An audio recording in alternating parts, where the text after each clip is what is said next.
El 29 de junio de 2021, la temperatura ascendió a 49.6 grados centígrados, lo que originó un gran incendio que arrasó con todo el pueblo de Lytton. El 6 de noviembre ocurrió en Vancouver el primer tornado nunca visto en 30 años. El 15 de noviembre ocurrió la primera inundación nunca vista en 68 años. Estos fueron los cambios climáticos extremos que ya comenzaron a aparecer debido al calentamiento global afectando la provincia donde vivo, Columbia Británica, en Canadá.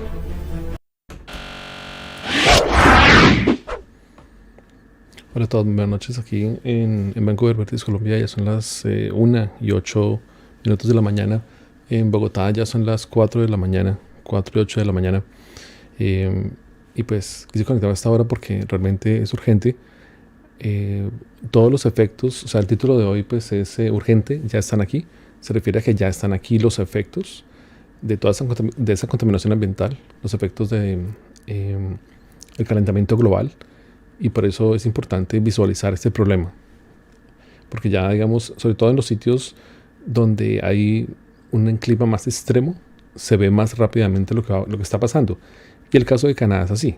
Hay temperaturas muy altas o muy bajas y aquí ya se están excediendo. Entonces por eso es importante llamar la atención, no solamente a los colombianos, sino pues a las personas que viven aquí en Canadá y a toda la comunidad internacional, porque realmente es crítico.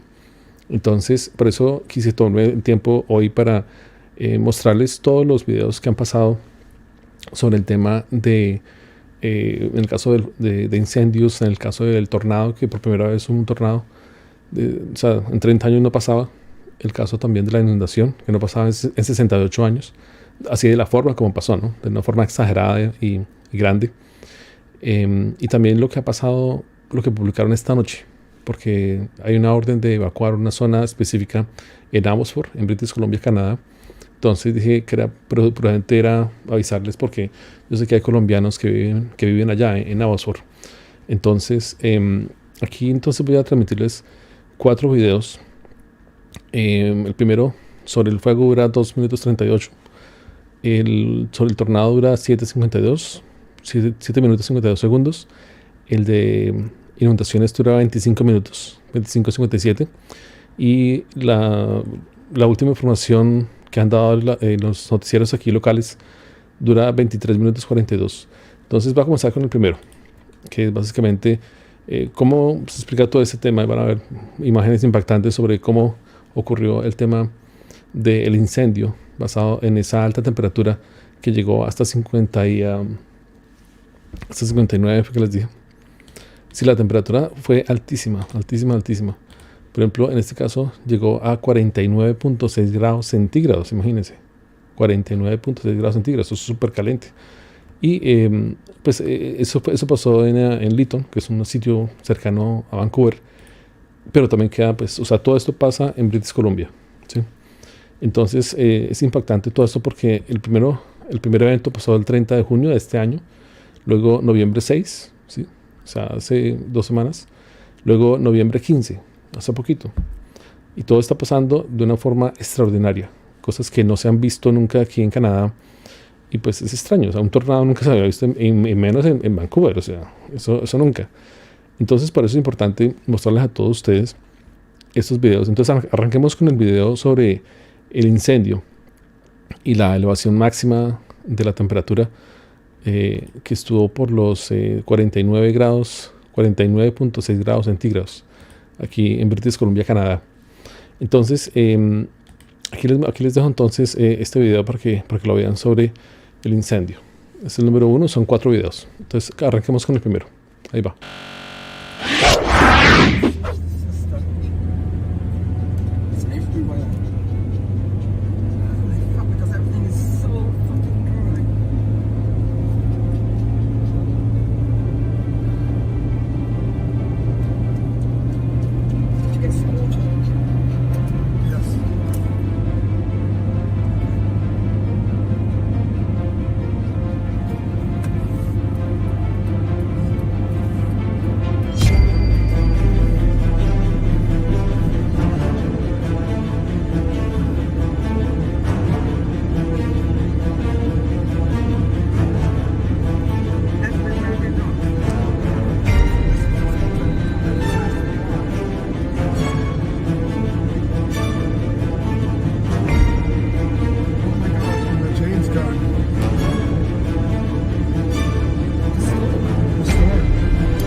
Ahora veamos cómo ocurrió el tema del tornado. Un tornado que nunca se había visto, obviamente, aquí en Vancouver, pero pues ocurrió ese tornado y pues en 30 años era el primero. O sea, hace 30 años ocurrió uno y hasta noviembre 6 se logró tener ese primer tornado. O sea, estamos hablando aquí básicamente, hoy estamos a miércoles, ¿no?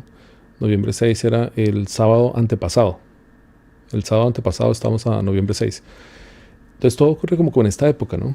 O sea, no es ni 2 años antes, ni 3 años, ¿no? Eso es este mismo mes, ¿no? Y en junio 30 que ocurrió el tema de la temperatura altísima de 49.6 grados centígrados.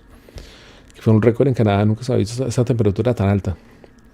Si miramos, por ejemplo, la temperatura alta fue 49.6, pero la temperatura más baja fue de menos 52 grados centígrados en Weweti, en Northwest Territories, o sea, en los territorios del nororiente, del noroeste de Canadá, o sea, en esta área, pero más arribita, por allá en Yukon, más arriba de Yukon. Entonces, se hace fue. Entonces vamos a mirar el video de el tornado que ocurrió aquí en Vancouver. Entonces aquí se los dejo. Había pensado publicarlo antes, pero, o sea, todo se acumuló y todo pasó, desastre por todo lado. Dije, no, yo tengo que pasar esto hoy. Sobre todo porque en Abbotsford tienen que evacuar. Entonces, por lo menos para avisarle a los colombianos o a la gente que habla español de lo que está pasando. Si es que tienen internet también, ¿no? Listo, entonces aquí los dejo con el tornado. Este video dura 7 minutos con 52 segundos. Entonces aquí va.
Yeah, okay, I'm okay. Okay, I'm okay.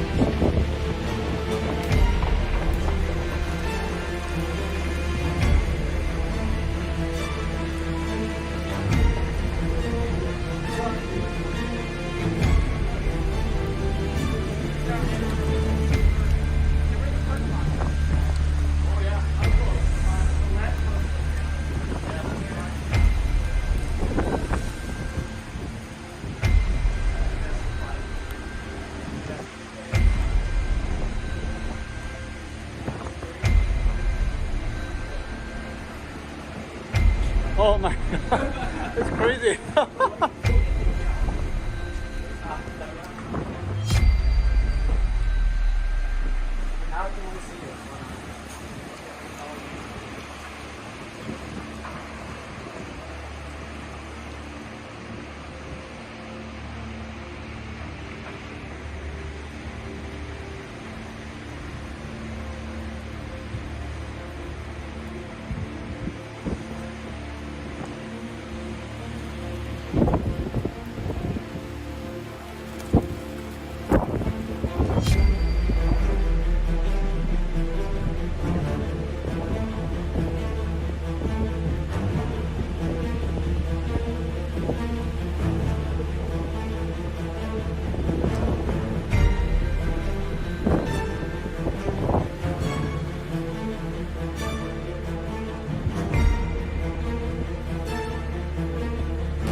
never saw that before.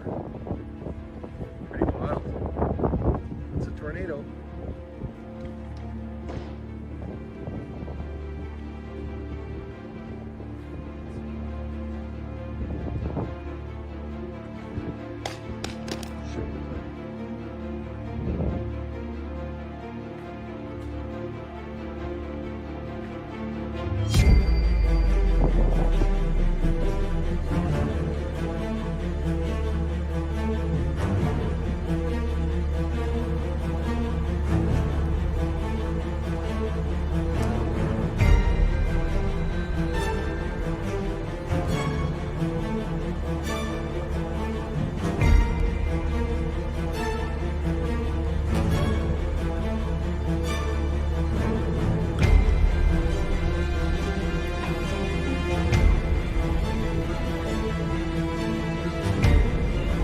That's legit.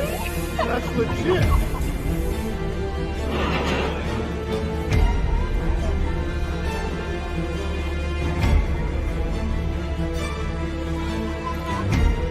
It's hard to see this, but it's legit tornado.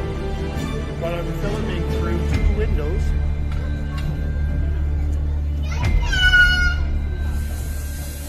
A huge tornado landed in Vancouver over the weekend, uprooting trees and causing power outages. Environment Canada issued a rare tornado watch for Metro Vancouver and the Howe Sound region Saturday evening. Their statement referred to the tornado as a waterspout moving north toward West Vancouver and the mouth of Howe Sound, including Bowen Island. In a tweet from the Weather Network, people were told to seek shelter immediately. The Weather Network's Tyler Hamilton explained that the tornado was a tornadic waterspout caused by a supercell thunderstorm over water. BC Hydro are busy reconnecting people who are experiencing power outages after the storm. But the storm left its mark on the city, uprooting trees and causing disruption to local traffic.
¿Se dan cuenta? Eso es lo que uno tiene que ver aquí en Vancouver. Esto pasó donde yo vivo, aquí en Vancouver, British Columbia, Canadá. Rarísimo que en 30 años no se hubiera visto esto y pues ahora, precisamente con el cambio climático, se vean estas cosas, producto de la contaminación global. Entonces, alguien me decía que la culpa era de unos países. No, la culpa no es de unos solos países, sino de todos. Porque si vemos el mapa mundi, o sea, el mapa del mundo, vemos diferentes países. No, en este momento toca verlo como un solo color. Todo un solo color, que no se divide en países, sino que este es el sitio que nos correspondió a todos los seres humanos para vivir. Entonces toca tratarlo de esa forma, o sea, la responsabilidad de todos, absolutamente de todos. Entonces, bueno, ahora miremos el video sobre la inundación que ocurrió, que está ocurriendo, digamos, aquí en Vancouver. Había más efectos cerca a la playa, pero también se ha extendido hacia el valle, digamos, de Vancouver. Entonces, aquí está este video de 25 minutos y 57 segundos. Entonces aquí se los presento. Entonces ahí va.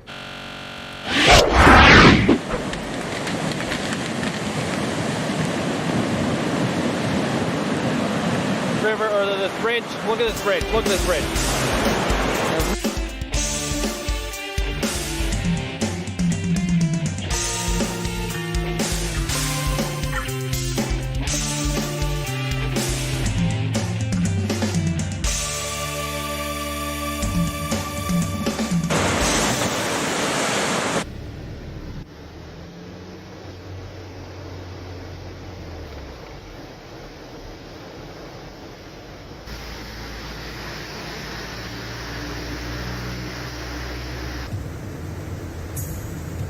Oh no, it moved. He's still in there? Oh my gosh.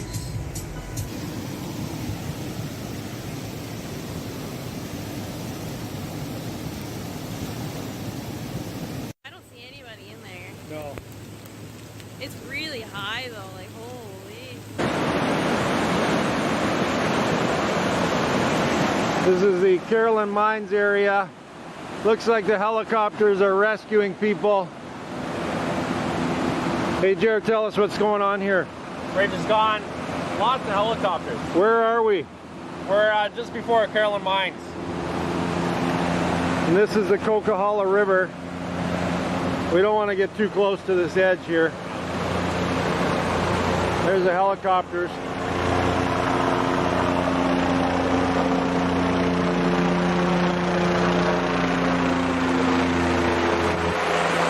We're here. We got the Coquihalla Highway running through this river or this bridge. Look at this bridge. Look at this bridge. There's nothing left of it.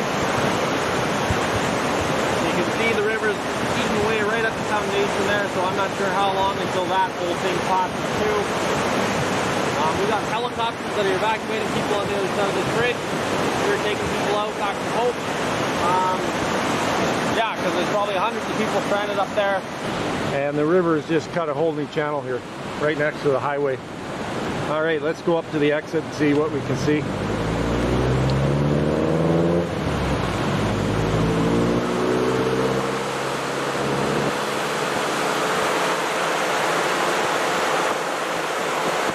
Lots of water coming through here.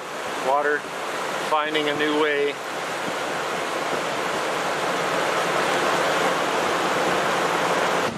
Oh my goodness, gone. Let's get out here. This is where the campsite used to be.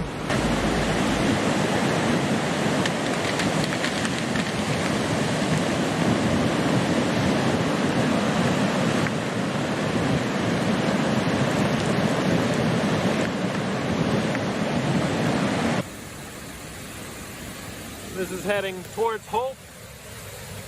Bridge is out. This bridge is not looking too great. It's looking kind of sketchy, so we're not going to walk too far out. That's the bridge there. That's the water. We got helicopters over there. I don't know if you can see that. They're coming. They're rescuing people.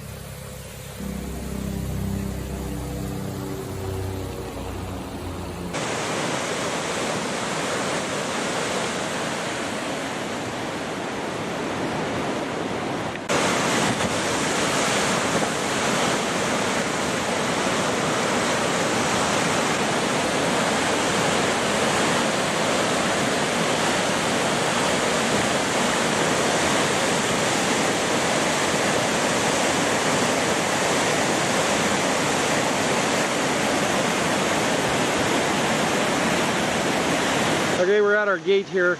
We're looking down where the big swimming rock is.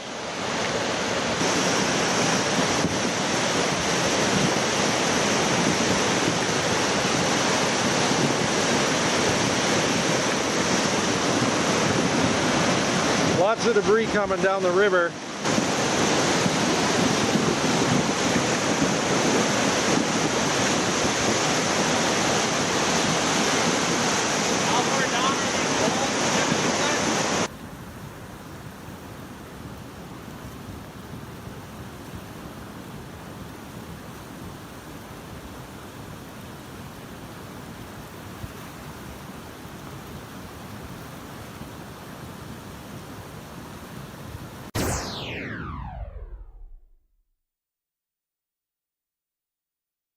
Holy shit! There's a chance I could get stuck. What? Holy shit! Oh What my the God. fuck? It's literally on both sides of us of Chilliwack Highway. It's like a river on both sides. It's like about to cover the highway. Like I'm literally like Matt! I know, but Matt! I know. I'm just like What you the know, fuck, It's like, dude? dude, it's so crazy out here.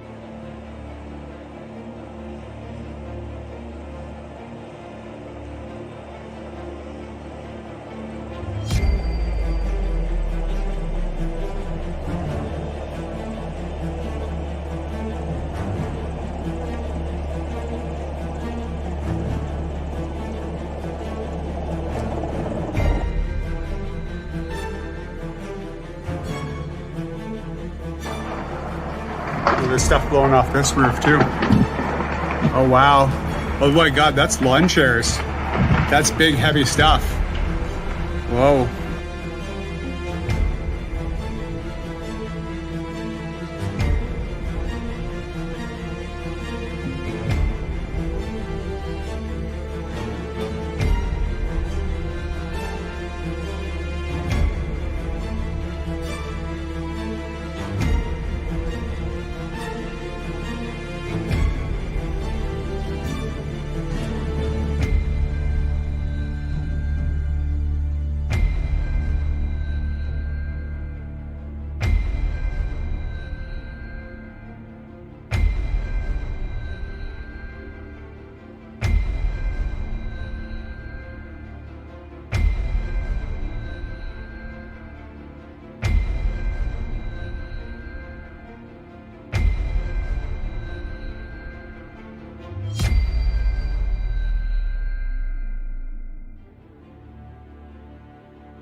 Eyes are in the cabin.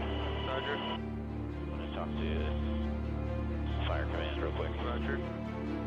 Just want to to the left. Yep, thanks. 3-5, stand by. Alright, Brendan, inside the cabin. Roger. When you get a chance, Christian, I'd like to know if you can bring the source up from the cabin. We do.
Repositioning myself.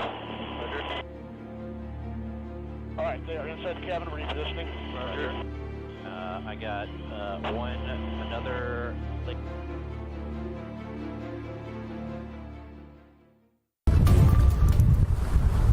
A dangerous 48 hours ahead, wind and rain battering parts of western Washington. There's also the flooding in some towns. Rivers could rise to historic levels. Rescues are underway near the Canadian border. In the town of Sumas, it's submerged as people are being boated to safety. In Mount Vernon, the flood walls are going up right now, where the Skagit River is expected to hit its highest level ever recorded. And we have our eye on several towns along the Skagit tonight. Areas like Concrete, Hamilton have already been hit hard, and the river hasn't crested yet. A major concern with any big storm, the landslides. One currently blocking all northbound traffic on I-5 at milepost 245 in Whatcom County. 3 vehicles were hit. Everyone's okay. That's the good news. State Patrol says get ready for a long closure. It could be hours. And take a look at this. Wind blew a semi-truck over as it crossed the Deception Pass Bridge. The driver escaped, but now a tow truck is having to pull the semi upright. And in the hours ahead, we could be adding several inches of snow in the passes. It was a busy afternoon in the Weather Center, and I'm tracking it all coming up. Thank you, Mike. We want to get to our team coverage of the flooding. Emergency officials in Whatcom County say this is the worst in 3 decades, and more is still to come. Border towns like Sumas are cut off from the rest of the world tonight, leaving people to rescue their neighbors. King 5's Eric Wilkinson is live near Sumas tonight, where those rescue efforts are underway. Eric.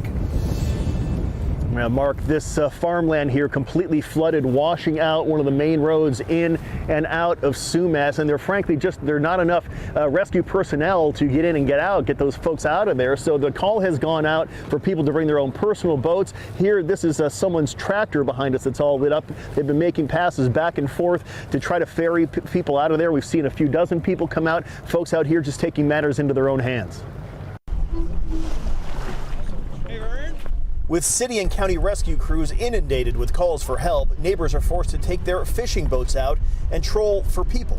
They're in a bad way out there. There's a lot of water, and it's only getting higher. Jordan Beld has family stranded in the floodwaters and is desperate to get them to safety as the waters rise. A couple hours ago, they all thought they were all right, and now water has showed up, and it's coming full force. So. How deep is it out there? How bad is it? I've heard in neighborhoods we're up to 4 or 5 feet. People got a foot in their house. This is downtown Sumas along the Canadian border, almost completely cut off. Sarah Ivanhoe and her 15-year-old son left their home when water started flooding inside. They live about 2 miles away and had to wade through freezing cold water until a boat came by to pick them up. There was nothing in our house in less than 30 minutes. It was up to our knees, our ankles, and outside in our yard. For me, it was like up to my waist in some spots. How scared were you?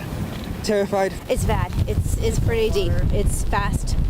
It's dirty. It's cold. Rescues are happening all across Whatcom County. Emergency officials reporting about 70 by late morning. At one point, I-5 North was closed down after trees fell across the highway. We're still kind of in that mode where, okay, what's next? Emergency managers say people are ignoring road closed signs and then getting stuck, putting themselves and rescue crews at risk. In 2020, we actually did have a firefighter that almost was swept away trying to rescue somebody. For now, folks are simply getting people to safety any way they can and grateful for a community that cares so deeply. We're a pretty tight community, so we have a lot of family everywhere, and a lot of family means a lot of people need help. That's what community does. We're here to help each other, so we're going to give it a go and see if we can do something for them.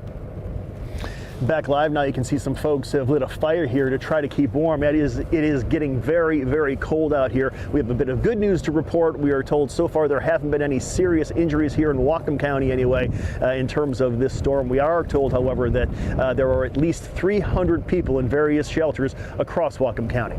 We'll have another update for you coming up tonight at 6:30, but for now, reporting live near Sumas, Eric Wilkinson, King 5 News. We'll talk with you then, Eric. Thank you. Mount Vernon is preparing for historic flooding. School there has been canceled for tomorrow. The flood walls are now up along the Skagit River, and making matters worse, all of the debris in the water, you can blame that on the flooding upstream. King 5's Glenn Farley joining us live in Mount Vernon tonight. So Glenn, some good news for people in the Northeast, but that is not the case where you are. No, and the worst of it has yet to come. So they're talking about water that is going to be basically up to here on this part of the flood wall.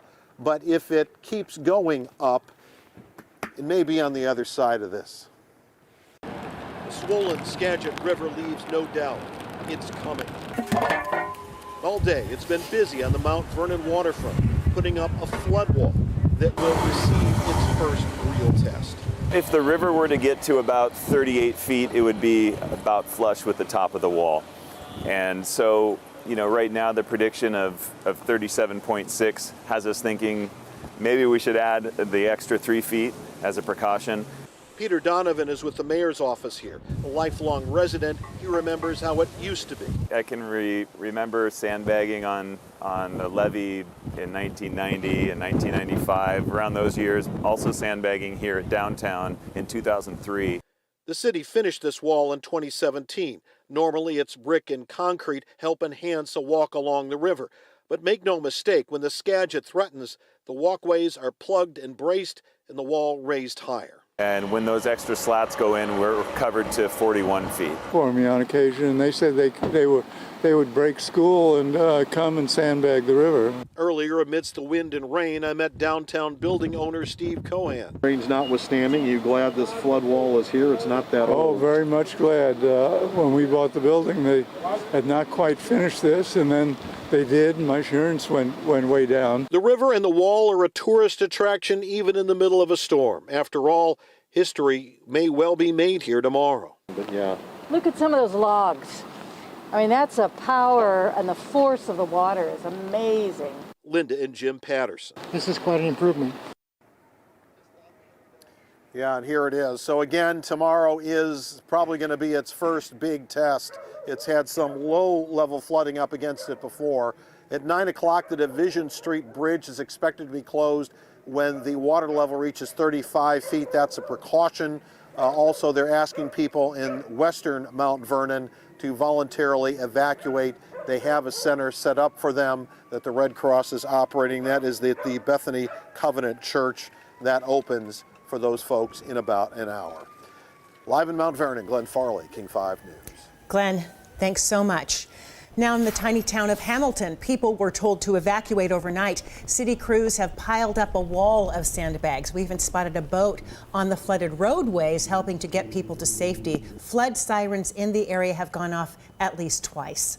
New at 5 o'clock, all the damage isn't just up north. Take a look at these massive trees that fell in Auburn today. Valley Regional Fire says 5 trees have fallen on roads and homes today alone. And that doesn't include 13 power lines that have also come down during the storm. And taking a look at power outages now, we know that both Whidbey and Vashon Islands don't have any power right now. And taking a look at the Puget Sound energy map, you can see right now there are 93,000 customers waiting for the power to come back on. So a lot of damage, a lot of flooding, a lot of work to be done in terms of restoring power. But the worst of the storms, at least for now, is over, right, Mike? And that's the good news here, is it looks like it peaked right around 2 o'clock this afternoon when that frontal boundary moved through. That was the peak of our winds, but it was also the last hurrah for that rain as well. Now, we do have plenty of flood warnings, and wow, Glenn and Eric doing a phenomenal job to help and tell that story. 35 feet. Good Lord, that is high. Everything you see in those green colors, that is where our flood warnings are currently. They are in place at least until through tomorrow night, but I have a feeling they may be extended out there. We still have the flood watches in effect for everybody in the lighter green there, and then also we still have that wind advisory in place until 7 o'clock tonight. But again, there's some good news embedded in there. We are going to be clearing, cooling, and calming as we go through the rest of the night. Now, the slide threat is still very real. There's still some saturated ground out there, and winds will remain breezy overnight tonight. And we are tracking some rain and snow that is stubbornly staying in place over top of the convergence zone. I'll show you that in a moment. The great news, though, at least for the time being, is the frontal boundary has passed us by. That's a loop. It's now off towards our south. We're going to get really chilly. I'm going to tell you more about that, and we're going to be tracking some clear skies coming up. Okay. Thanks, Mike. Well, Sounder trains north of Seattle, they are canceled again tomorrow. Sound Transit canceled service as a precaution because of the risk of landslides along that route. Scott Thompson told us Amtrak and others have done a lot to mitigate landslide risk along the tracks, but they have been adding all kinds of things like fencing. One of the other things we do, we work with U.S. Geological Survey to have monitoring equipment in the ground so we can see when the saturation levels of the ground are getting to the point where there's potential landslide activity. While the North Line service is canceled, riders are encouraged to use regular bus service.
¿Sí ven? Eso es lo que realmente pues uno ve como en esta área, ¿no? Ahí se pasaron, digamos, lo que estaba pasando aquí en Vancouver, en British Columbia, en esta provincia. Y al final también se pasó lo que estaba pasando en la parte inferior, digamos así. Si uno ve el mapa, en la parte inferior de British Columbia está Bellingham, está Washington también. Entonces también se vio afectado, ¿no? Sobre la gente que dice que de pronto fue el proyecto HARP, pues igual también se afectan a sí mismos. Entonces no creo que sea del todo el proyecto HARP, porque pues no se afectaría a Estados Unidos, ¿no? El mismo. Entonces, más que todo es la contaminación ambiental, obviamente, y el cambio climático. Se ve muy claro.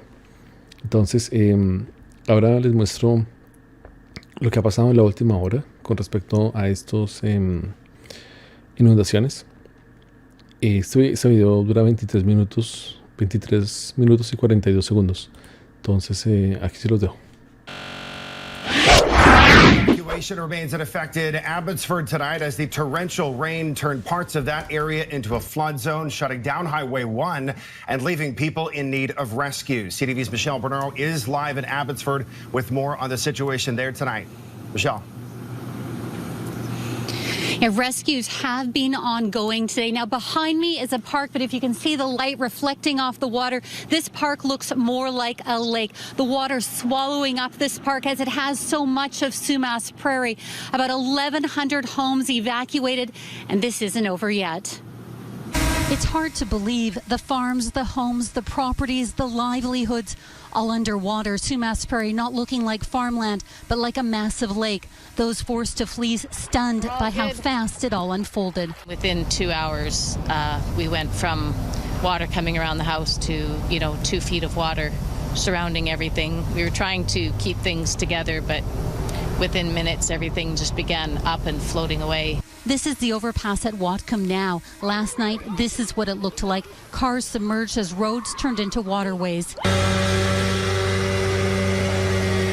Boats with search and rescue and police trying to rescue people in a dangerous and fast-changing environment. We had, one member had to throw in a life jacket and swim out or wade out towards a car that was overturned to bring someone back. And that was just almost on a regular basis for about 2 hours there of cars that had flipped over, people on the roofs of cars. Families forced to flee their homes being cared for at an emergency evacuation center in Abbotsford. This is an uncertain and scary time for people who are affected. Many people stuck Monday night as the highway shut down. Meanwhile, 89-year-old Egido Zanardo has lived on Sumas Prairie his whole life. He says he's never seen it this bad. His daughter is saying the flooding making a difficult time for their family even worse. Devastating. My mom's in the hospital and my dad's not well, and yeah, we don't need it. It's a real tough time. Abbotsford's mayor says as waters from the Nooksack River in Washington state continue to push across the border, the farming community is coming together. There are people with power boats hauling cows out of their barns to Highway 1 to dry ground. But the worry remains high because no one knows just how long this crisis will last. Okay, Michelle, what is the latest on the rescues there tonight? Are they still happening into the evening?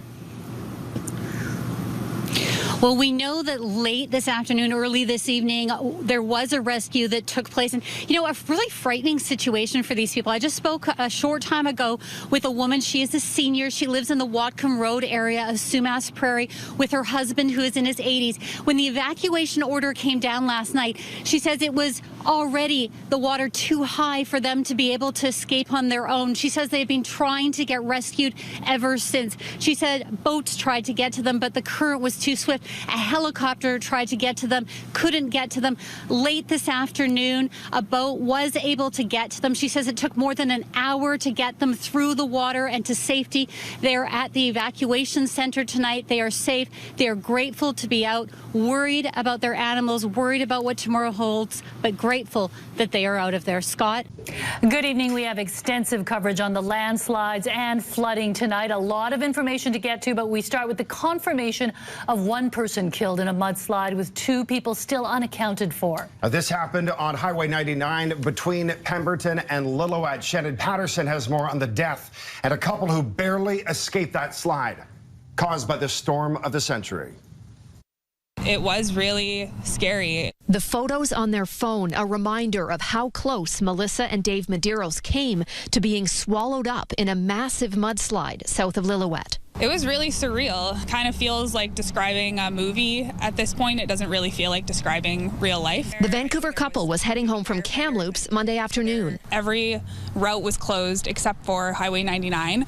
We decided we had to go with it and take that route. Traffic suddenly stopped for a small mudslide on the highway. At that point, I got out because I wanted to go see how big this mud flow that we were blocked by. Melissa remained in the car as her husband walked out of sight. I hear this cracking sound and I turn around and the forest is just like moving and coming down maybe like 30 feet behind me. I was just kind of frozen for a minute and then I heard other people start yelling and then it just clicked that I don't know where my wife is. So I ran as fast as I could back to the car and luckily I saw my wife honking and just the car pinned, driving as fast as she could away from that thing. They managed to avoid the river of mud and debris, but saw several smashed and buried cars off the side of the highway. There was a off-duty firefighter who really got everybody organized and got everybody gathering chainsaws and shovels and ropes and doing everything that they could to go in and help get these people out of their vehicles. And so there were a few people who came out of their vehicles. One of them looked pretty bloody and knocked up. But not everyone made it out alive. The body of a woman from the Lower Mainland has been found in the slide. Tragic. Deepest condolences to the family. A simple drive home gone bad for sure. You know, what more can you say? It's just a tragic event. I'm also aware of concerns that there may be additional victims in the mudslide near Lillooet. Search and rescue specialists are conducting significant work in this area, and the RCMP will continue to remain involved in these searches. This is the only road connecting Lillooet to Pemberton, Whistler, and Metro Vancouver. Until it reopens, the community has essentially been cut off. The Medeiros are thankful they were able to escape with their lives. Very happy, very lucky to be alive, very, very happy, and lucky that my wife is still here and wasn't caught in it. Shannon Patterson, CTV News, Pemberton. Well, the slides and flooding that have shut down those major routes indefinitely, as Sinjin just mentioned, have also left many travelers stranded tonight. 1,100 evacuees are stuck in Hope, and while work is underway to create an access road for now, there's no idea when people will be able to return home. CTV's Maria Weisgarber has that story. I think the hardest bit is just not knowing when or how we're going to get out of here. It's a waiting game for travelers left stranded by flooding and slides. We're getting SMS messages from friends and family with horrible pictures of roads in any which direction. Mar Muller has been sleeping in her car outside the Hope Esso truck stop and says dozens of other vehicles are there too. We open up the restaurant at night for people to sleep and stay warm. I think all the hotels are sold out for tonight. People are not sure when they'll be able to get out. We were able to reach Manning Park, and luckily we got a room. Somebody was kind enough to allow us to stay in his room. Before reaching the park, Harpreet Singh had also been sleeping in his car. There was a landslide and we were stopped over there. It's been now 2.5 days. Nothing has happened and a lot of us are stranded over here. The province says Emergency Management BC is working with the Wildfire Service to bring more food, water and cots to Hope. In the meantime, local businesses, churches and other facilities have opened their doors. I think we ended up with about 250 people coming. This lodge near Hope, usually part of a church-owned summer camp, is now sheltering and feeding the stranded, along with evacuees from the Lytton fire, who still haven't been able to return home. Maybe wasn't 5-star hotel worthy. It probably was a lot better than being in a car at night. And in Hope, a local pizza place has been giving away food to those in need. They've been super grateful. For one person I know, he said he hasn't had food for 26 hours. Even with some supplies running low, the family-owned business hopes to keep going. We ran out of food completely yesterday, so we're trying to resupply for today. And whoever comes in, we're just trying to help them as well. Bringing hope to those still waiting to go home. Maria Weisgarber, CTV News. Leaders are calling out the provincial government, saying more should have been done to sound the alarm and alert British Columbians to the serious danger posed by the weekend storm. CTV's Ben Mildred joins us with more on that criticism. Ben. Green Party leader Sonia Firstino pointed out that communities just south of the border in Washington state arranged for sandbags for areas expected to be hit hard by the storm, while here in BC there appeared to be a more reactionary approach. One person has died, at least 2 people are missing, and hundreds spent the night in their cars, stranded on highways between or even in massive mudslides. Today, the public safety minister advised against non-essential travel to affected areas, but Firstino wants to know why that message wasn't pushed heading into the weekend when forecasters predicted southern BC would take a direct hit from this atmospheric river, delivering a month's worth of rain in a period of just a few hours. I think it would have been really good to tell people on Saturday, don't travel unless you absolutely need to. This is a rainstorm unlike anything we've seen in a long, long time. and we should all focus on staying safe and staying off the roads. There was significant warning in terms of weather and the rain that was coming, that was out on the media and on the weather networks. All of that was taking place. Public Safety Minister Mike Farnworth says he will brief Cabinet tomorrow, and an overhaul of the Emergency Protection Act is already underway. But he denied the province came up short when it comes to warning people about the potential impacts of this storm. Scott, Mijang. Thank you, Ben. Good evening. I'd like to start by acknowledging that today we are on the traditional territory of the Stolo people. My name is Henry Braun. I'm the mayor of the city of Abbotsford, and we're coming to you late tonight with an urgent plea. If there is anyone still in Sumas Prairie and listening or watching this press conference, you need to leave immediately. If you can't leave, please call 911 for support. Conditions within the Sumas Prairie within the last few hours have continued to escalate and could potentially pose a significant risk to life. The Emergency Operations Center anticipates that the Barrowtown pump station will be able to be pumped out but continue to be filled by the Nooksack River. The engineering team is doing everything they can to protect the Barrowtown pump station at this time, and we have seen some slowing of the rising water level to the pump station. However, if there is an overflow into the pump station, that water level is now about a meter below. This situation will become critical very quickly. We are taking this incredibly seriously and are ensuring all measures are in place. The situation is changing by the minute, and that is why we are taking all steps necessary at this time. Residents need to place priority on life safety and not ignore the current evacuation orders that are in place and have been since this morning, and to leave the area immediately.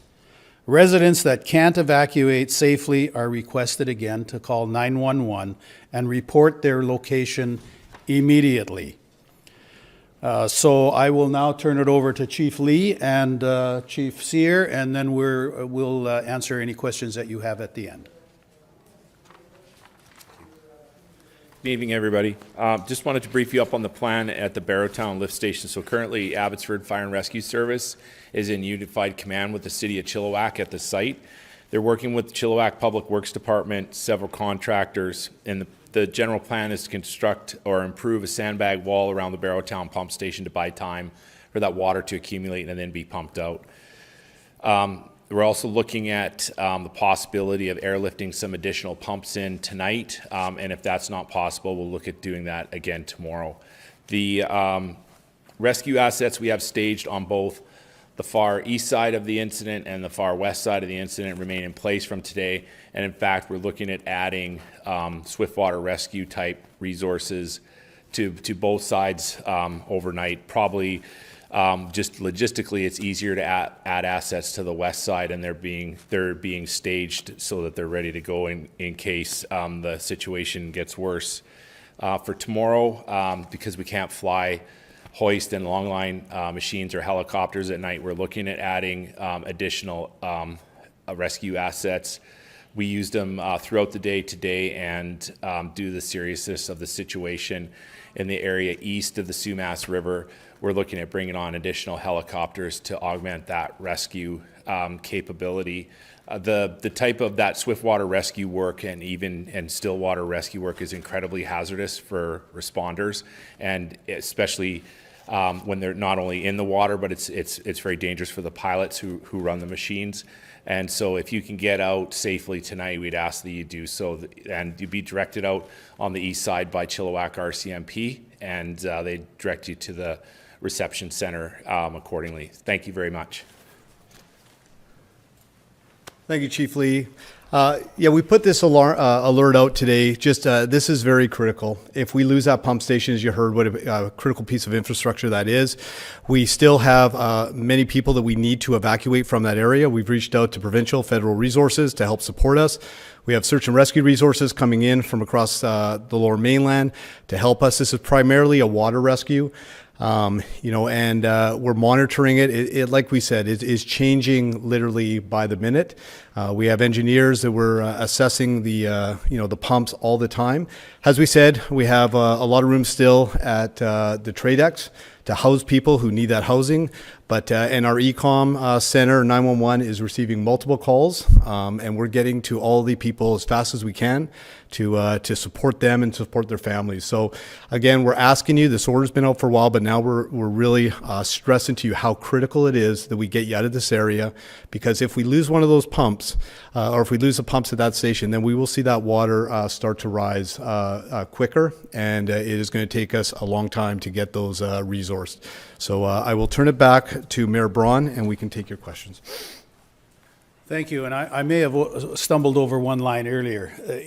Our engineering department is telling us that if those pumps fail, or even one fails, there's 4 of them, there's going to be more water coming into Sumas Prairie than those pumps are capable of pumping.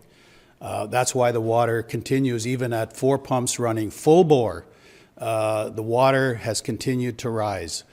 If those pumps go down, and that's an if, we don't know that, but if they do, that lake is going to fill up. There's nowhere for that water to go. So people will be incredibly surprised how quickly the situation will develop. So the message here is tonight, if you are still on Sumas Prairie, you need to leave, to get out of the area. I know it's hard for farmers to leave their livestock, but people's lives are more important to me right now than livestock and chickens. And we will deal with the rest come morning to see what has transpired. But we felt we needed to alert our public on Sumas Prairie that this is imminent. So anyways, questions? Are the pumps, are they in a problem where they're just working overtime, or is it the fact that the pump house is actually getting inundated with water? No, the pump house hasn't been inundated yet, but the water level is at a level I have never seen. The pumps are going full tilt, they're full speed actually. We had an issue, and we mentioned that earlier this afternoon, with an electrical problem with one of the pumps, but that was resolved very quickly with some electricians that we flew in. That could happen again. If we lose even one pump, that water is going to increase. But if the water level rises to the point where it's going to enter the pump house, we have to actually shut those pumps off, because if we don't, we're going to burn out those pumps. Having said that, if those pumps go down for any amount of time, that water is going to be standing in what was 2/3 of Sumas Prairie was once a lake. That lake will return. But anyways, that is not my issue right now. My issue right now is to let our residents get out of Sumas Prairie. We've told people this morning, and I get the farmer's heart. I do get that. But right now, life is more important. Nothing is more important than saving a life. Let me say it that way. So. If things do get worse and the pump does fail, are there rescue efforts already being put in place for tomorrow or the next couple of days to prepare for this? I have spoken with the Prime Minister. I've spoken with Minister Farnworth, Minister Fleming. They have assured me, all 3 of them, that whatever resources the city of Abbotsford needs, the federal government and our province will aid in providing whatever we need.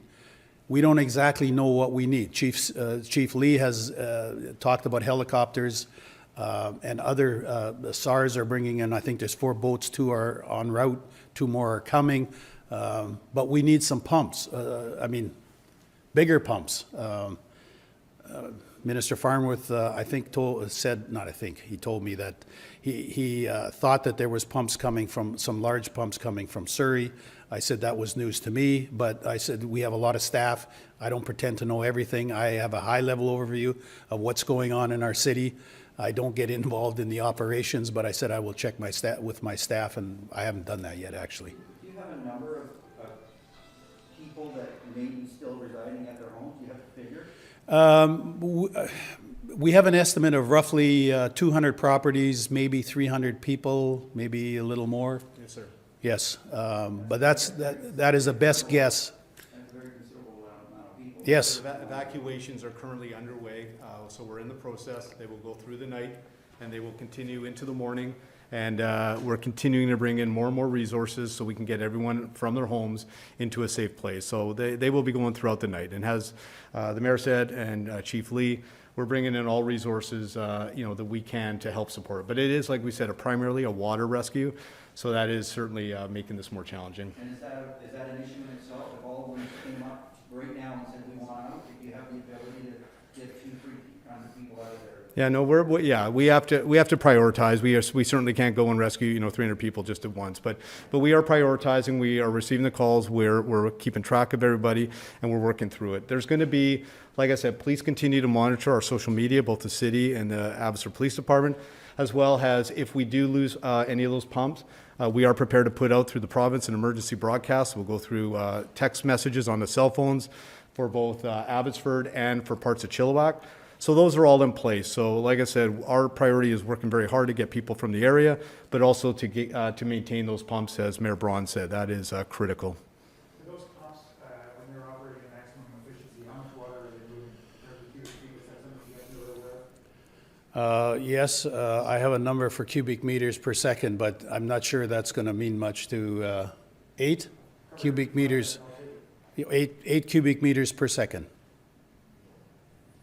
I don't know how, I understand feet are imperial, so I know how big a cubic meter of water is, but. Is that what you guys are hearing about why people aren't leaving, is because of livestock? Is that a big reason? Yes, I have been out on the prairie, and I have my own cattle. I understand how close people are to, well, not just cattle, livestock, which includes poultry, turkeys, the egg industry. 50% of everything that British Columbia consumes for dairy, eggs, and poultry comes from Abbotsford. I mean, this is huge for Abbotsford.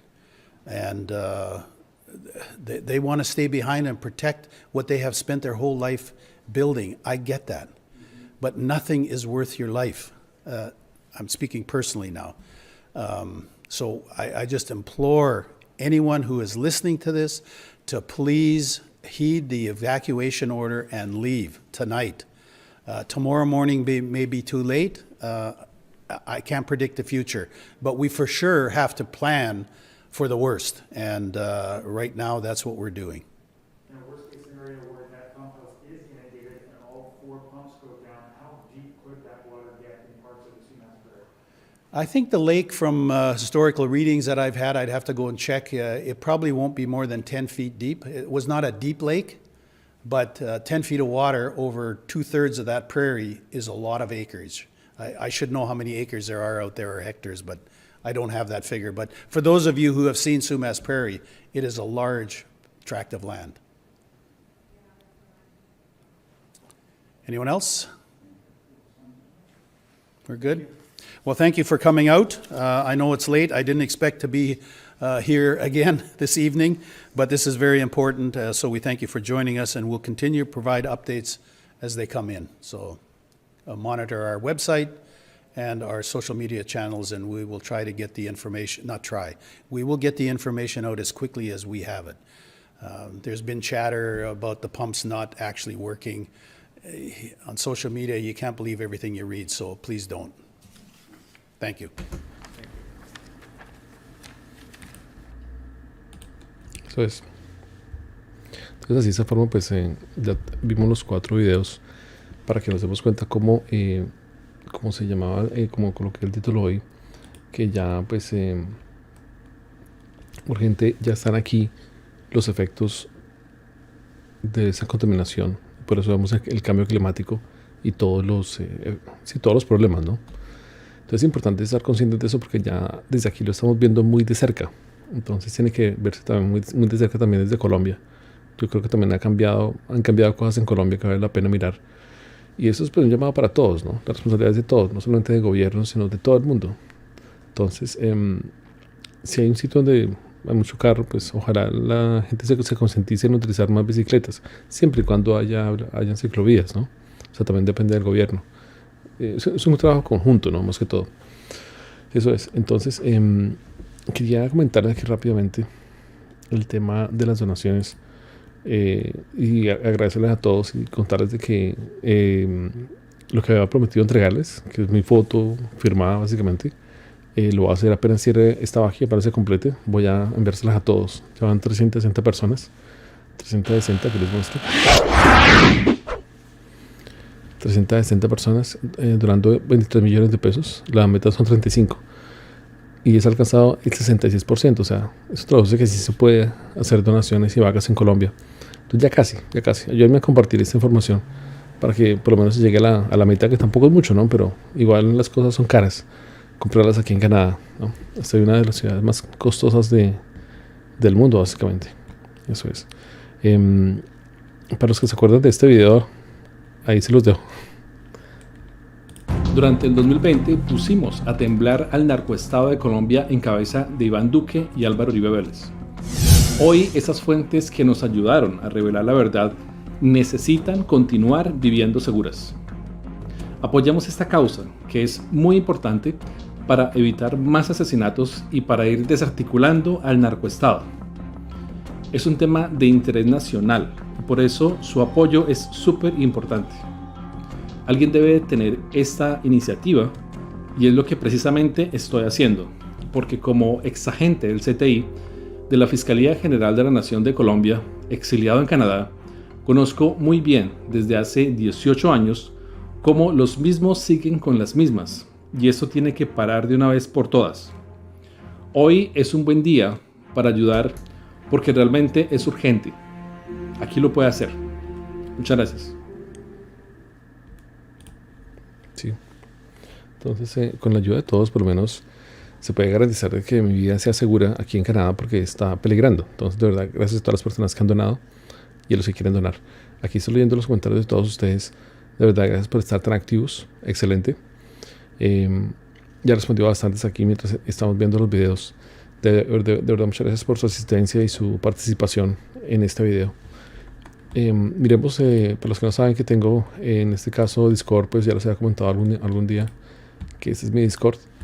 Y pues para los que todavía no se han conectado a Discord, sigan, o sea, el otro día compartí mi cuenta, o sea, simplemente envié el texto de Discord y por eso Facebook me bloqueó.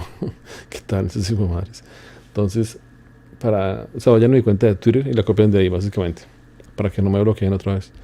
Entonces eso es. Y lo otro es el website. Los que no saben que tengo un website, pues aquí está.